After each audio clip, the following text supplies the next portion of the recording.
Welcome to Everybody Has a Story. Guest by the name of Jessica. And I want to start with our disclosure statement, which all these stories are intimate to the person and not to be taped to reissue trauma for anyone. So thank you for being here today, Jessica, and being willing to tell your story. So we're going to start with you introducing yourself. You can say your name, where you're from, and whatever information you want to disclose. But we'll start with your name. Okay. I'm Jessica. I'm 24, born in St. Paul. I have one brother. I want to disclose? I don't Okay. know. All right. Well, thank you for being here again. So, Jessica, I'm your host today, but you are the guest of honor. And so I'm just going to ask some questions of you to share with the world about your story. Our series is called Everybody Has a Story. And we want to know, what do you do in your free time? I go to groups. I spend a lot of time with my mom, my biological mom, to make up for time that I missed out on growing up. And go to school and do schoolwork. That's about it. Okay. I'm going to just put this on Silent. vibrate. Oh, right. And so you spend a lot of time with your mom, and then you go to groups. What kind of groups do you go to? I am currently in recovery for addiction to meth, not crack, cocaine, and then marijuana. Okay. And so the groups that you go to help with your sobriety? Yeah, staying sober. Okay. And how's that going for you? Not good. All right. Well, we'll talk about that later. No, seriously, we will. What do you do when you keep trying, but you feel like you're failing? What I do, Nick? Sometimes I just stop and have to. I get overwhelmed easily. Like life, I be wanting life to just stop and give me a break sometimes. Yeah. But I normally call you when I'm overwhelmed, so. So you call upon your big sister Sierra, which I'm not her sister by blood, but I'm her sister by the blood. Yes. So, what do you want out of life, Jessica? Well, I want a family. I want to be more than what my mom was and what my family was to me growing up.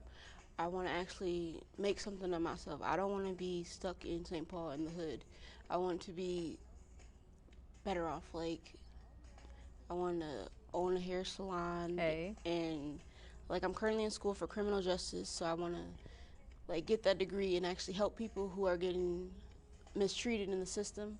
Because the justice system, there's a lot of loopholes that we don't know about, that they're not trying to help us in, if that makes sense. When you say us, do you mean us as black people? Do you mean us as people of color? Or what do you mean by us? I mean us as people of color because with my own criminal case, I was screwed over through the justice system.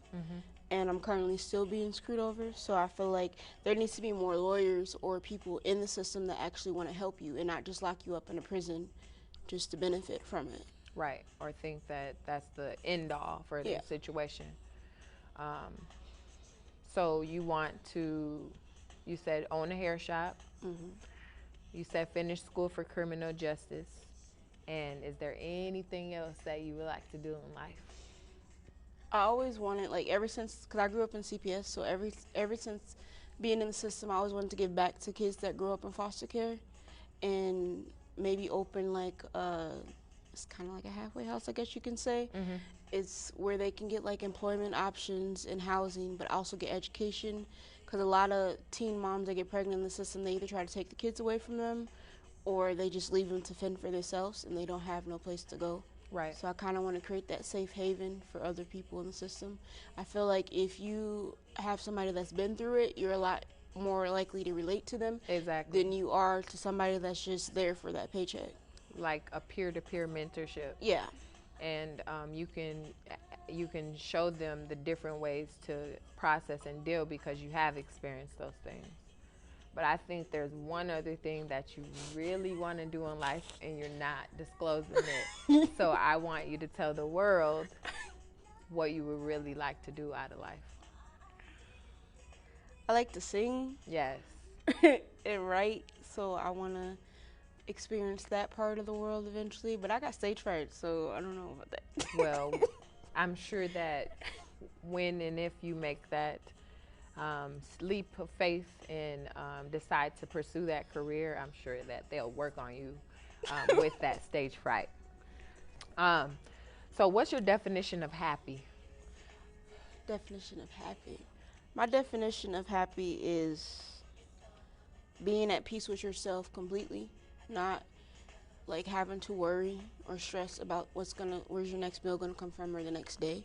I feel like being happy is wholeheartedly. Like, you gotta be in it wholeheartedly. You can't just be happy half the time and like I don't understand that. So do you want my definition of Yeah. happy? So my definition of happy would be to be content in the things that you are dealing with.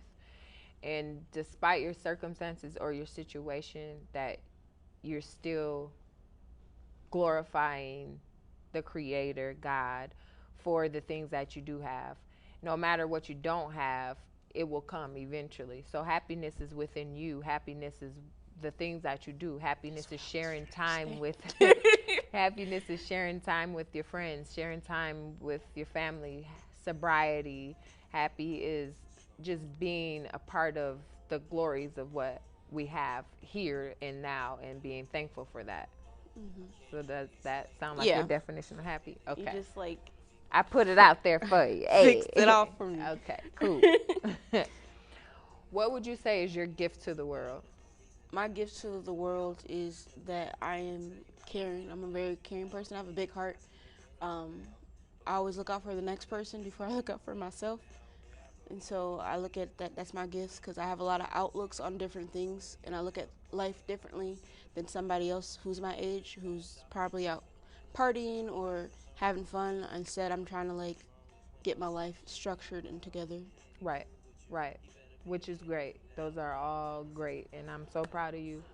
Every time I look at you and you hit a brick wall and then you call me and we work it out, I'm like, there, every time. Yes, she's listening. And I'm proud of you for that. And I'm proud of you for making steps in the right direction, because it's hard. And it's hard in this world to not just give up and want to be like, all right, we can end it here and I'll just go back to the same lifestyle. So I want to commend you on that, because you're doing great things and you're moving in the right direction. So good job. What do you do to advocate best for yourself? Well, what do I do that?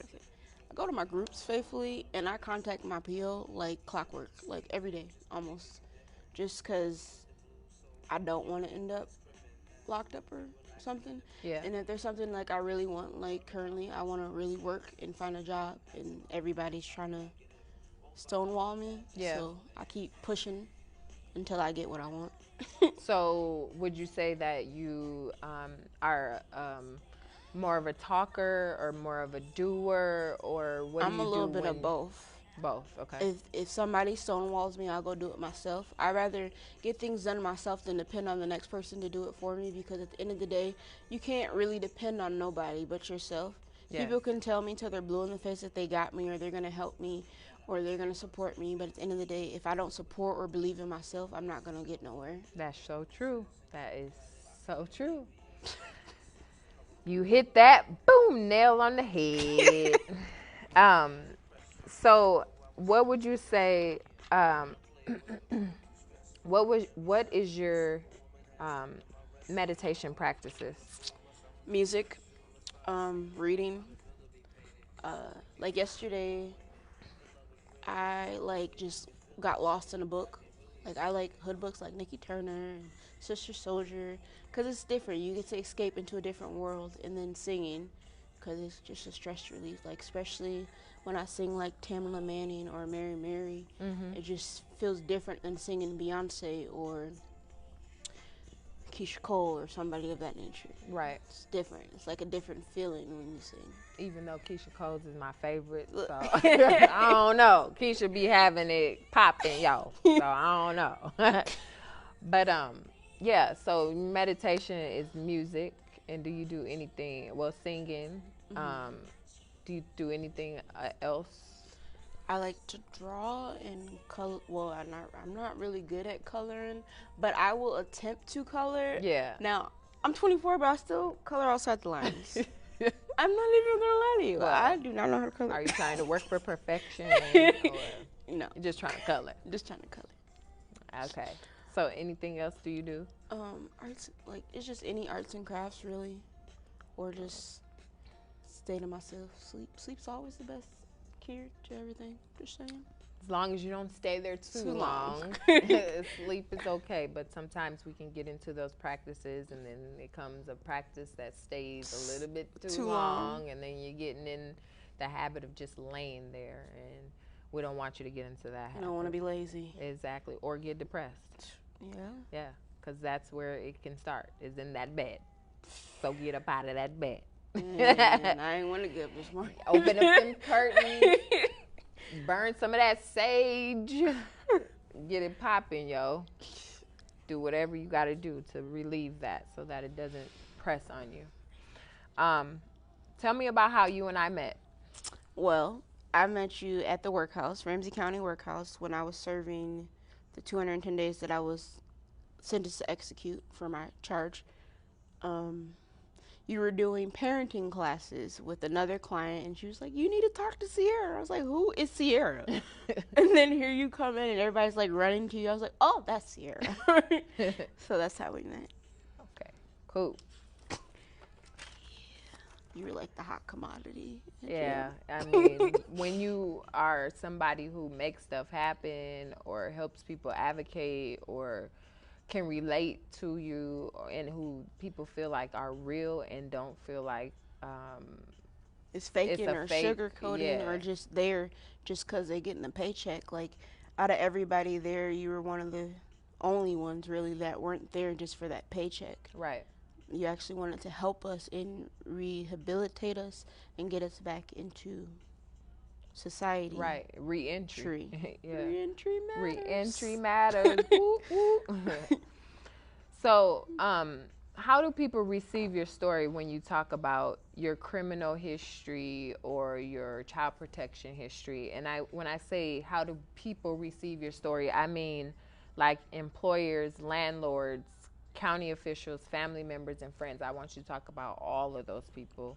However, what employers, when they see that I'm a felon, they turn me away. They just look at the felony charge. They don't look at who I am as a person. I don't bring up my child growing up in child protection to many people.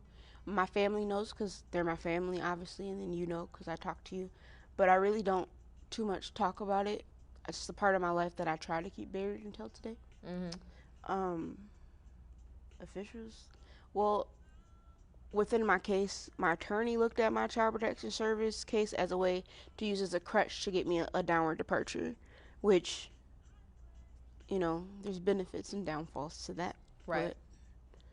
But, friends and family, I feel like some friends that I do open up to about my struggle growing up in CPS, they try to do pity me or try to put pity on me, and that's not what I want. Right. My story isn't about, oh, poor pity me, because I've always lived, if everybody's dealt a hand. It's not what you're dealt, it's how you know, what you do with it. You deal with it, right. And, yeah. How about people that you encounter in halfway houses or transitional houses or treatment facilities? How do they perceive your stories? Like psychiatrists, do you talk to them? I try to stay out of therapy as much as possible. A lot of psychiatrists and therapists want me to go back to that moment when I was 4 and I was molested and I was first taken away from my mom, and I try not to go to that moment because that's a hard spot for me. Right. I've learned to bury things and just leave them there and move on. or they try to diagnose me with like a bunch of diagnoses, but they only see who I was at that time or what I was going through at the time, not what I'm going through currently. Right. So when you do deal with those people and they ask you those questions and they try to get you to disclose that information and you do disclose it, how do they perceive your story? Do they take it as, wow, I'm sorry that you experienced that? Or do they take it as like, okay, this is a situation and, you know, that was the past and this is the current situation. So that's then and this is now. No, I would like them to take it as that's the past, this is now. But most of them be like, oh, I'm sorry you had to go through that. And I'd be like, well, it's life. Life happens. You know, you're not in control of what family you're born into. Right. Now, I love my family, don't get me wrong, but there's a lot of shady people within my family. Right. And it's more so I see, not even just in my family, but in most black families, Yes. is if what's done in this house stays in this house, you don't Yes. speak on it. Yes. Because there's still, to this day, there's people that blame me for us being taken away. I look at it as people use it as a crutch to manipulate me. They know that I long for that relationship and that bond with my family. Yeah. So they use it to manipulate me like certain people. Well, thank you for sharing that. And I want you to know that you have a big story. So I want you to tell me about your story with the criminal justice system and the child protection system and what you want others to know. Yes. Well, child protection, I grew up in CPS. I was first put in CPS at 4. I was molested by one of my uncles and was taken away from my mom's care. Within the system, I sent from 4 to like 7, right when my mom lost her rights. I had been molested by foster brothers. Bounced from foster home to foster home because I was angry. I didn't understand why I couldn't be with my mom. I didn't understand why you were taking me away. I felt like I was being consequenced for being honest, for saying that somebody was touching me. I didn't understand. Nobody took the time to explain to me what was happening. It's like they just uprooted me and moved me, and here's your new family, and you got to do it this way. Right. They didn't take the time to tell me, well, your mom can't take care of you right now. So for the longest, I held anger and hatred towards my mom. And so when I finally did come home, I didn't respect her as a person. I didn't respect her as a human being. All I seen was, you abandoned me. You're supposed to be my mom. Right. A mother is always supposed to protect her child by any means necessary. I still don't understand how you know who hurt your children and they're still walking this earth. And I feel like that was part of the reason I grew up so angry. At 7, I had one last phone call with my mom at my foster home. And I got so angry afterwards, I pulled out a butcher knife on my foster mom and ran away. And then I was kicked out of all foster care. And I was put into a placement, Bush Wilder in St. Paul. At 8, I was supposed to be adopted, and at like 9.5, she withdrew her adoption because I had a panic/anxiety attack, and I wasn't there mentally. I was there physically, but I wasn't there mentally, and she didn't know how to deal with my behavioral problems that are recurring.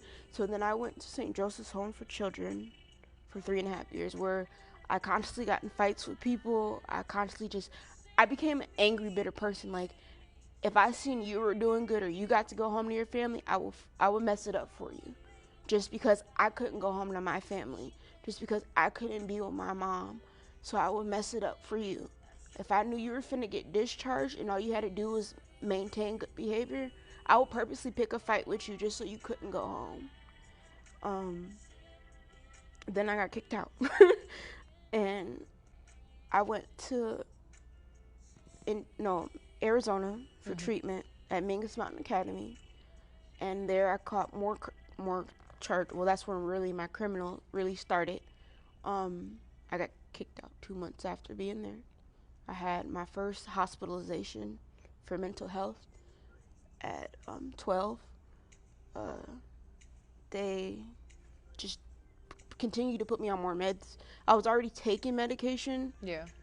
But it went from maybe 5 pills a day to now I'm taking 10 to 15 a day. So I was just drugged. I went to Eau Claire Academy, and I was a bully. I picked on any and everybody. If you were the biggest, baddest person in there, I went after you just to prove I'm crazy. Don't mess with me. And they ended up, the system, their thing for children that have anger problems is medication. Put them on medication and they'll calm down, or they won't be able to act out. But what they fail to realize, when you're putting us on medication before our brain or we're fully developed, you're slowing us down. Talk about it. Because now I have problems with, like, what's the word? Processing things. Because for so long I've been on delayed medications. So I don't really trust the system, I guess you could say. I was first first had my real first charge at 15. I had this girl at my group home, Rachel. We were also at Eau Claire together. I fought her daily. It didn't matter where we were at. We went to the same school. I would post up in the hallway and pick on her just till I told the whole school she was I was just evil. I was an evil person, and I didn't care who I hurt it because I was hurting inside.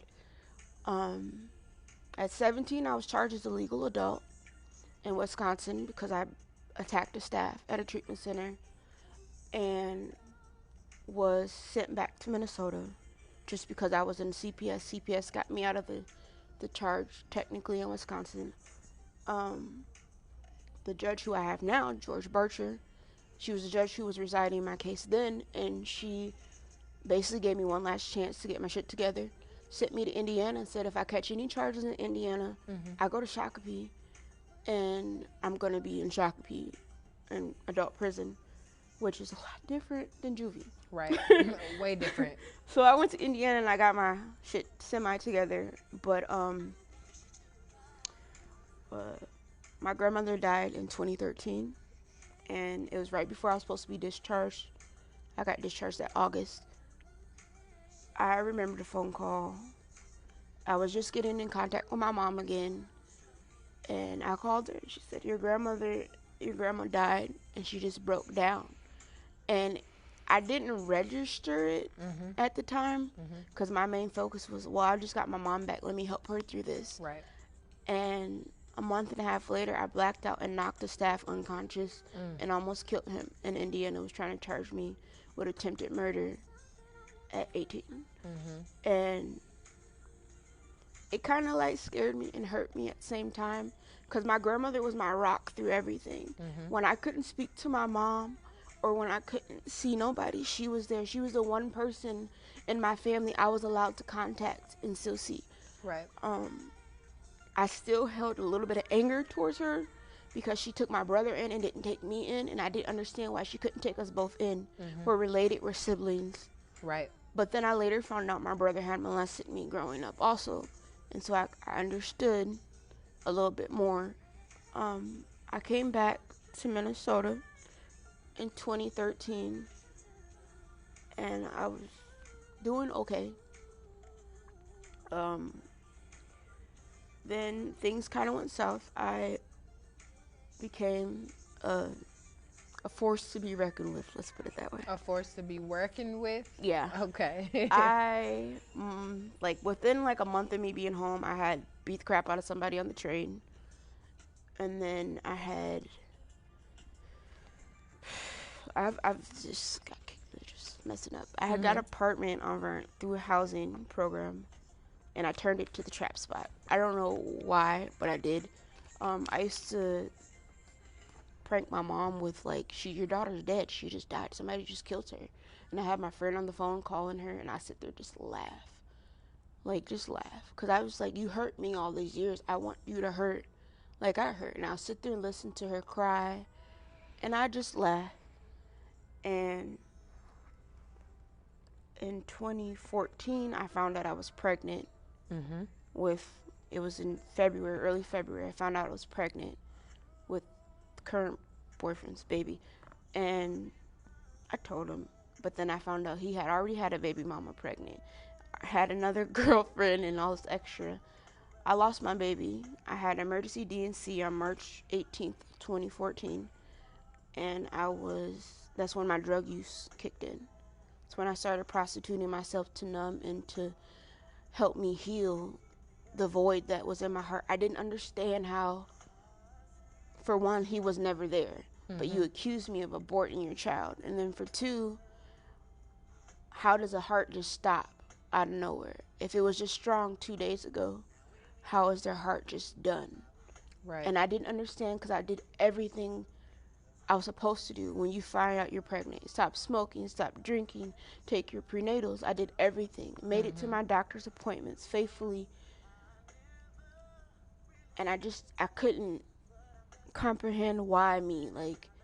So I hit another depressed phase where I tried to kill myself. I've tried to overdose off of my meds and succeeded and was resuscitated at Regions. And put on suicide watch. I didn't catch any more charges. I'm kind of skipping some stuff. It's all right. It's all right. I didn't catch any more charges until I was 22, 21, I believe, which was January 20th of 2017. I was in my apartment over on Wayzata, and I blacked out. I was doing every drug you could possibly think of besides heroin and crack. I was in a whole nother universe. And it had become, since I lost my baby, it had become normal for me to just, I'll hit a trick. And for those of you that don't know what tricking is, it's selling yourself. It's prostitution.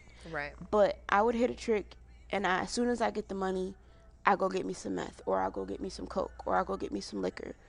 And at that point, I had been drinking big bottles of Hennessy, like 2 or 3 of them a day, doing grams of cocaine and meth, and just not caring what happened to me. Right.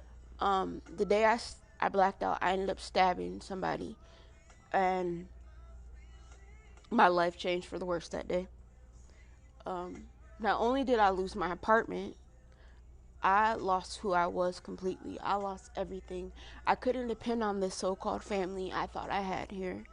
I tried to go stay with my auntie. She robbed me and kicked me out because her dude told her to. I tried to go stay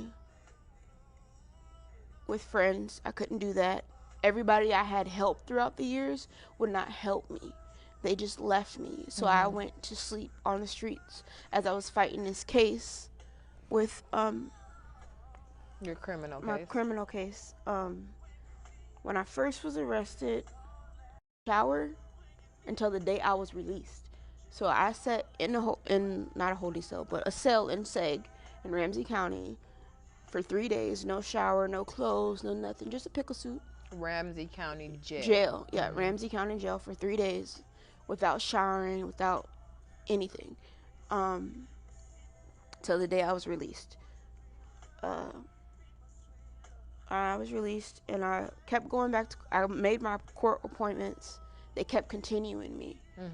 I eventually pled guilty to the lesser charge, which was 2nd-degree assault with a deadly weapon. In 2017, November, I fled because I was attacked by my victim's brother downtown, and I went to St. Paul Police Department and asked them for help, and I told them I filed the police report, and they did not want to help me. In so many words, they told me that's what I get for stabbing somebody's sister. And I didn't understand, because in my eyes, the police are supposed to be there to serve and protect you. They're not just supposed to be there just to be there. Like, I had it on camera. You seen I didn't attack him back. You seen I just took the hits. But you don't want to help me because I stabbed his sister. That doesn't make no sense. I feel like they pick and choose what cases they take, and they pick and choose who they prosecute. So I left. I left Minnesota for a year and a half. I moved to Tennessee. Tennessee was the worstest, bestest experience I've ever tried. I say that because it opened my eyes to a lot about life. I was no longer blinded by family or friends, that so-called friends, or drama that was happening here. Right. I was strictly on my own. Mm-hmm. When Tennessee, I was down there with my ex-best friend Jessica, and we ended up falling off over the dude that I was with, Tavares. And she owed me $60 because I gave her like my last 60. I was just moving into a place, and I needed some drugs, and I ran up in her house and beat the fuck out of her in her house and made her give me my $60. And she's like, I'm gonna call the police. I was like, well, then call them, because by the time they get here, I'm gonna be gone. So I don't talk to her no more. So she called the police showed up, and then that's when you got arrested? No, I got arrested. This was the beginning of my stay in Tennessee. Okay. January 2018, it was like the end of January, early February 2018, the dude I was with, Tavares, had beat the living out of me. Literally, he broke my jaw in 2 different spots. Mm-hmm. I was bruised so badly from head to toe, they thought I had internal bleeding. I couldn't do nothing. Like, right. I was still talking with, like, I walked around for a good 2 weeks in Tennessee with a broken jaw because nobody would touch my jaw in Jackson, Tennessee. Mm-hmm. No doctor would touch my jaw without at least a $1,500 down payment. Who the hell has that type of money just laying around? Right.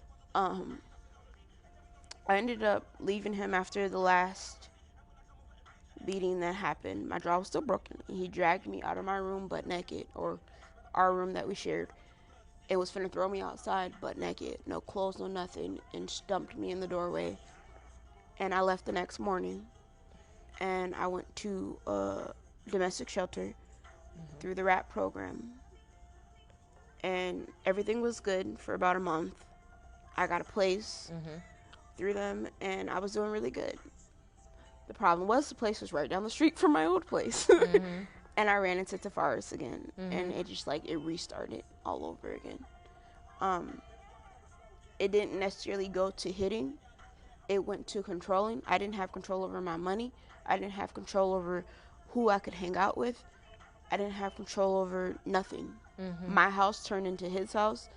My money turned into his money. But at the same time, we faked this lifestyle to everybody else that we were good. And every time something went bad or somebody else found out something was bad, it was put on me. And a lot of people don't understand domestic abuse isn't physical. Right. It can be mental, emotionally, and verbal, physical. A man can tear a woman down in so many different ways. And vice versa. Women versa. Yeah, women do it too. I don't, but women do it too. But yeah. It got to the point to where I didn't talk to my friends in Minnesota. I stopped communicating with my mother. I stopped communicating with everybody up here. So all I had was him and his family. So did your family know that he was my abusive? family knew I was being abusive. I posted the pictures. Your friends as well? Yeah. Okay. Nobody came down to help me. Nobody had the money to, I guess is what they say. Did you go to the police? I'm scared. Or you didn't trust them because you had a warrant? I had a warrant. I did not trust the police. Right, you had the warrant. And I was scared Right. So this whole time I had a warrant out for my arrest up here. Right. And October of 2018, we had gotten to our final and last domestic dispute over this female named Haven, who he was cheating on me with, and I felt like that's bogus. Like, I'm housing you, I make sure bills are paid, I'm selling myself so we can get by, so we can keep lights on, and you're out here messing with this female. So I confronted him October 30th, 2018, and we ended up fighting. He ended up getting angry as shit, broke the table, everything. Police ended up getting called. Long story short, they ran my name. I took the rap for the domestic stuff in the house. I was like, yeah, I did that because I didn't want him to go to jail. They ran my name and found out I had a warrant up here. I was then sent to Jackson Police Jail, and I sat there from October 30th to November 10th. And then November 10th, Minnesota sent the inmate transit people, or whatever you want to call them, to come get me. And I got up here November 14th. When I got up here, Ramsey County is a character in itself. Because, for one, I asked them for help with my mental, because I had been off of meds for so long, and I needed stability. They didn't help me. They made fun of me when I heard voices. They would put me in SAG in the speaker button in your room. They would go over it and purposely play music just to piss me off or laugh at me and talk about me hearing voices. And I'd be like, just stop the voices, just silence the voices. For a good 2 months out of my stay at Ramsey, I spent in SAG because of my mental health. I was eventually put in a green shirt, which is, special needs. But by then I was about to get sentenced. Right. My original sentencing day was November 30th. They postponed it.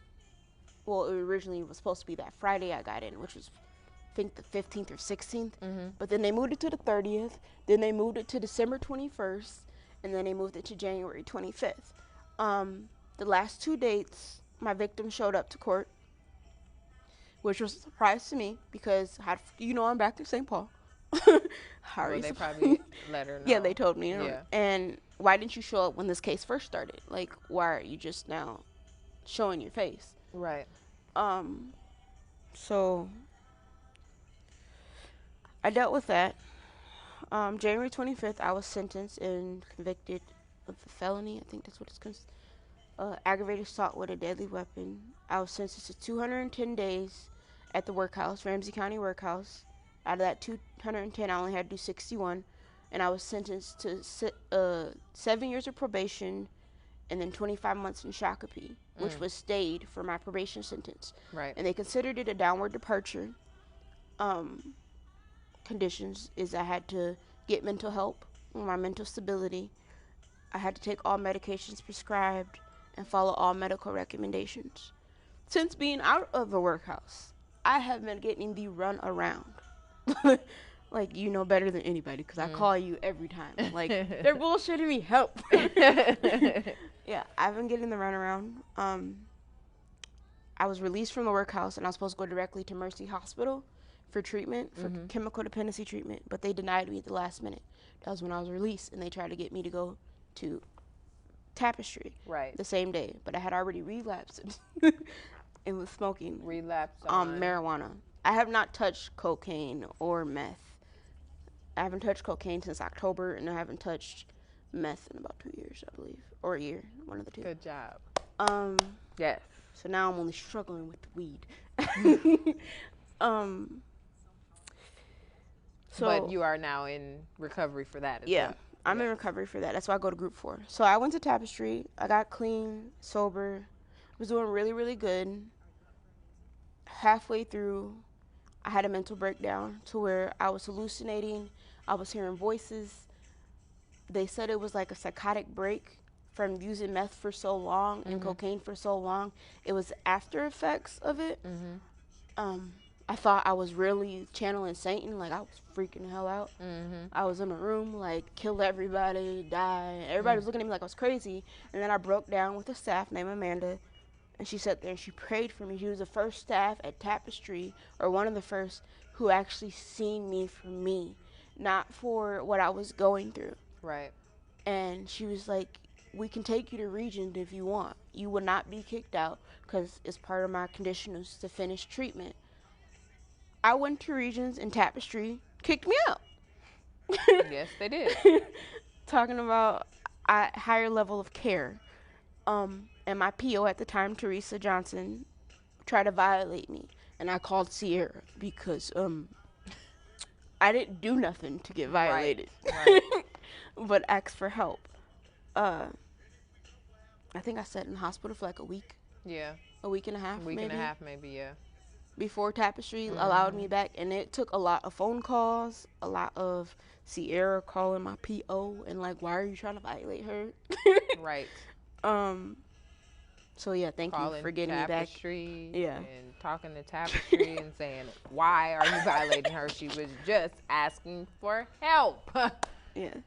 So I eventually graduated Tapestry on June 4th with the help of Sierra. Hey.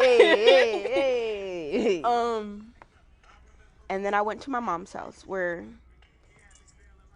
it was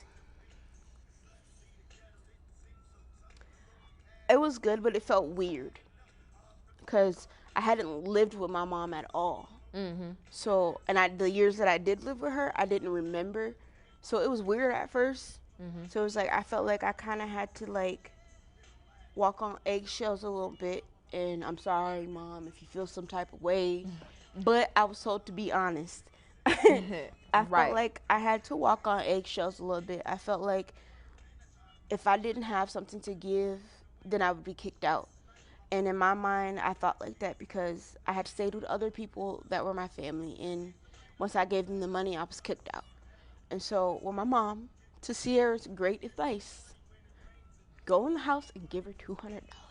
Yes. I was like, okay. She's like, this way, you paid her something. Even though she said she don't want your money, Right. this way you still paid her something. I was like, okay. And I paid her $200.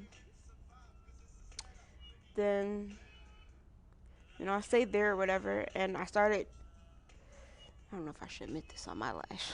You don't have to. Whatever you don't want to say. I don't care. You told me to be honest. Yes. I started tricking again, in a form of a sense, I guess you can say. I had this regular who I used to mess with. We call him White Boy, because he's short and he's a white boy. Who I used to see before I left, and I started tricking with him again, off and on, for marijuana, for my mom to be able to smoke, and for me to be able to smoke. Because by then I had developed my habit all over again, to where I needed my weed to get through the day. I needed to smoke to function with other humans.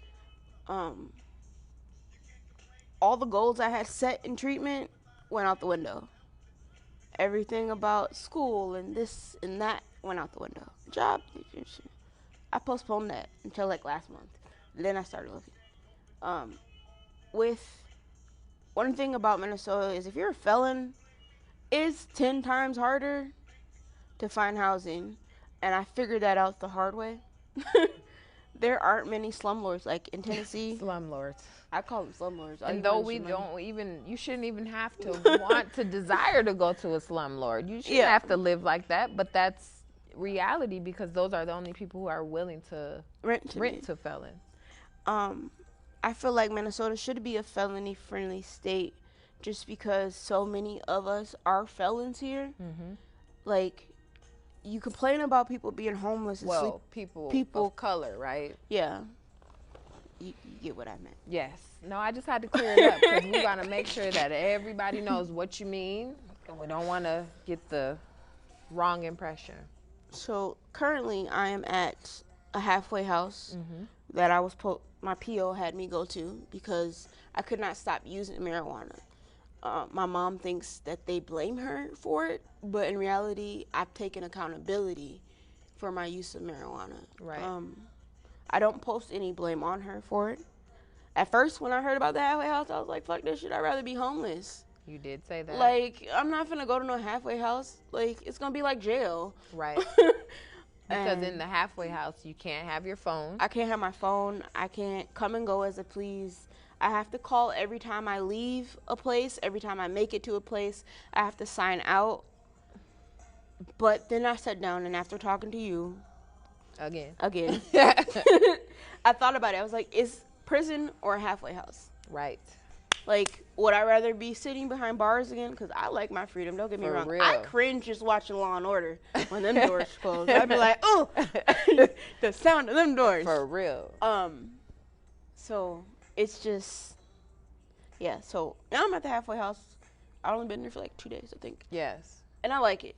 That's what I was going to ask you next. Where are you at in your life right now? Where are things for you? Right now, things are better than what they were a month ago. I'm currently at a halfway house, Ars Eden, where, like I said, I can't do that I want to do. But Then they're going to tell me you could get a flip phone delivered here. Who uses flip phones? Probably nobody anymore. So, and I'm currently awaiting to get into a Vivo treatment center, which is an outpatient with lodging. They give me an apartment, and I can continue my recovery there. And then up to a year after I complete outpatient, I can still stay there. I currently go to outpatient at New Beginnings on University, which Excuse me. is a struggle. Why is that a struggle? It's a struggle because I know I'm not gonna be there long. So like when it comes to the assignments and things, it's like I don't take them serious because why would I open up to a whole new group of females when I'm not going to be there? Right. Like, so you're apprehensive about it because you have told your story to so many people, and having to go recreate another connection with another person, it begins to be too much. Yeah. Right. Thankfully, my PO came back from medical leave. Yeah. So I have him back, and he understands. So currently, halfway house treatment, recovery, and I am currently going for my master's in criminal justice, specifically pre-law. Yes. Here, specifically. That's what I want to get to. Yeah. But so that's current, and then I got an interview tomorrow for my second interview at Home Depot. So we're gonna pray on that one. That God makes sure that you get that job if that's the one He sees fit for you. Do you feel you have the support that you need from the community, your friends, and your family right now in this current? Yes and no. I feel like a lot of people say they're there for me, but they're really not. A lot of people are just there to see me down, see my downfall eventually, and that's what I use as support, I guess you can say, to keep pushing. A lot of people in my family, and as much as it hurts, has secret ulterior motives, and they don't care that I'm on my life. They're gonna be mad at me, but they'll get over it. Yes. The truth hurts sometimes. Yeah. I just feel like a lot of things, if I would have never caught my charge, my life would be different. I wouldn't be sitting here right now. I wouldn't be facing prison time, obviously. But I definitely would not be in Minnesota. But I also look at it as a blessing in disguise. It brought me and my mom closer. Me getting caught and going to jail brought us a lot closer than what we were when I first got out. Because I'm not saying our relationship is just shit. Like, right. We've gotten better. Right. Obviously, I lived with her. Right, exactly. So, it's gotten a lot better. I go to my mom a lot more than I did before. I don't prank call her and tell her I'm dead. Thank God. No more. I'm sure your mom just... She went ape shit. Probably wanted to go crazy on you for that. Yeah. She did. She definitely did. I'm only 48 hours off of marijuana, which is hard. 48 hours in my life. It is one of the hardest 48 hours in my life. Because I'm living in a halfway house with nothing but females, and then I gotta go to a group with nothing but females. Right. It's a lot of females. I don't like females. It's a lot of females. Yeah. That's where I'm at So, currently. what is your motivation and intentions for this project of Everybody Has a Story? My motivation for Everybody Has a Story is there's somebody out there that's struggling with similar things that I've went through, and I know that it's okay to speak up. It's okay to let people know that you're being hurt. Yeah, your family's going to be mad at you because what's done in this house stays in this house. Right. But at the end of the day, if it's hurting you or if it's affecting you in some type of way, speak about it. Yes. Nowadays, you see all these children that were being molested that come up missing and dead and everything because they were too scared to go to their mom and tell them, or their mom didn't believe them. Yes. If your child comes to you and says something of that nature, believe them, because at the end of the day, your child's not going to lie about that. Yes. Like, for me, there's a lot that my mom don't know. Yes. And I'm going to take that to the grave with me. But I feel like there's a lot of people. My main motivation is my sister, Naisha, my god sister. Her and my nephew and my niece that's on the way is my main motivation. She had cut me out of their lives when I was in Tennessee, and that hurt like hell. So I use her as a way to like do what I gotta do to get what I want, because I want to be a part of my nephew's life. I want to be able to see him grow into a young man. I want to see my niece. I want to be there at her birth. I want to do all that. I can't do that behind bars or on drugs at all. Because she already told me. Right. Ain't gonna happen. Study. Yeah. What does acceptance and equality mean to you? Acceptance it depends on what you referring to as acceptance. Acceptance from other people, I really don't care for. But acceptance as in yourself, accepting who you are, what you were dealt, and where you're going or where you're at now is what acceptance means to me. Like, being okay with who you are as a person.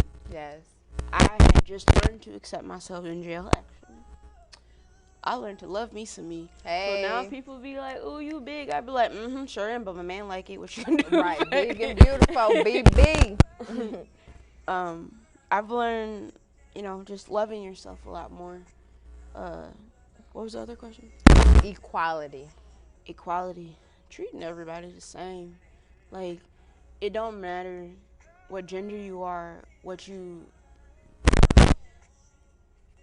Sex, religion, race. Yeah. Like, you're a human just like I'm a human. Yes. You bleed. At the end of the day, if you get cut, you bleed red just like I bleed red. Right. We bleed the same color. So I don't feel like color or race or all that should really matter. But in this world, it's a fucked up world. Right. Talk about it. And what is success to you? Success to me would be when I'm able to sit comfortably in a house that I own and look at the door as people knock on it and be like, I ain't home. Leave me alone. You didn't call before you came over. You didn't. Look, it's no call, no show. You didn't. That's success to me, in all honesty. And being financially stable, like, I don't judge nobody who have kids before they're ready. But, like, a lot of people like, Jessica, when you're gonna get pregnant again?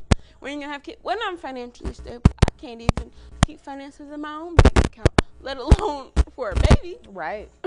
Right. And I think with that, my biggest problem is I see so many of my friends I grew up with that got kids that either lost them to the system or trying to get them back, or just completely don't take care of their kids. Yeah. And I don't want to be another statistic. Most people that grow up in the system, their kids end up in the system. Right. And that's because the system makes you believe that if you were a ward of the state, this is what they told me, as soon as you have a kid, you were assigned a CPS worker. Yeah. This one I ain't pushing on my babies yet. Because you need some clarity. Yeah. So, and I feel like that's what messes up a lot of people. So I'm glad we went to that CPS thing. Yes, that was really great. That CPS coverage that we did. Who works with the Black coalitions here in child protection, and so that event that we went to was very informative, and we got some great information. And I hope to stay in contact with her, and I hope that you would like to stay in contact, because there's going to be further things that we want you to be present at, to be able to speak out about these things, about child protection, of course, and most definitely about the criminal stuff as well. But we have come to the end of our show, and I really, really thank you for everything that you shared with me today. Lips went dry, but you're still popping, yo. Cardi So if you have an interest in getting in contact with us to talk more with Jessica, or you want to know more about her and her journey on to success with her criminal justice, with her success with her sobriety, you can contact me through Sierra's Sparkle Shop at gmail.com, which is SIERRASPARKLESHOP@gmail.com. Oh, so it's mouthful. That is a mouthful. We appreciate everybody for tuning in today. We got live popping, yo. And I really appreciate you sharing your story.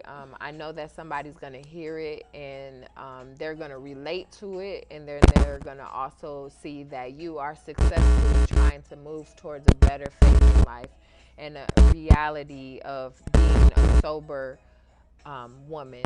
And I want you to know that I'm always here to support you. I know you know. I try to tell you, I was like, I don't like calling you when I got problems because you be telling me. Right. Because it's about life and sharing life with one another. And I feel like no matter the circumstance or the situation, you have now been placed in my care by the Creator, God, for a reason. And it is surely a blessing to see your success, regardless if you do make mistakes and you do go back to using marijuana. I don't believe in if your probation officer tells you, yeah, you're supposed to abstain it, so I don't abstain from it. I don't believe in you indulging in it, especially if it's not medically prescribed to you. So, I talk to you about that all the time. It's like, if that's what helps your mental health, if that's the things that you feel are necessary for you and the things that you need to do to calm yourself or be at peace, then you need to go to doctor. They've been prescribing you medication all thus far. Well, if that's the medication that helps you to process and deal, then get it prescribed, and then you won't be misusing. But again, we appreciate everybody for tuning in with us today. You can get in touch with us, and next time, tune in with us again. Next week, we'll be having some more shows. And if you're interested, you can always email us too to talk about coming on and being a part of the show. So thanks for tuning in. We love you guys.